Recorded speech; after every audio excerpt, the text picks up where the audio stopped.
ছোট্ট মেয়ে নামটি তার পরী।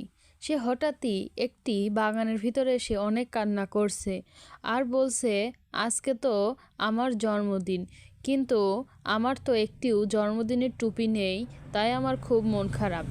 এই কথাটি পাশ থেকে শুনতে পাচ্ছিল গাছে বসে থাকা একটি ছোট্ট সুন্দর একটি লাল পাখি। তখনই আমরা দেখি পাখিটি কোথা থেকে যেন একটি সুন্দর জন্মদিনের টুপি নিয়ে আসছে পরীর কাছে, আর পরীও সেদিকে তাকিয়ে রয়েছে এক অবাক দৃষ্টিতে।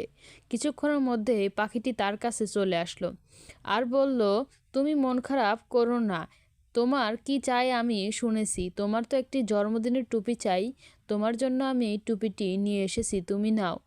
তখন সেই পাখিটি পরীকে জন্মদিনের উপহার দিল, আর তখনই পরী মেয়েটি খুশিতে নাচতে লাগলো, আর পাখিটিও অনেক খুশি হয়ে গেল। তো বন্ধুরা, এরকম ভিডিও যদি আরও পেতে চাও তো অবশ্যই একটি সাবস্ক্রাইব করো।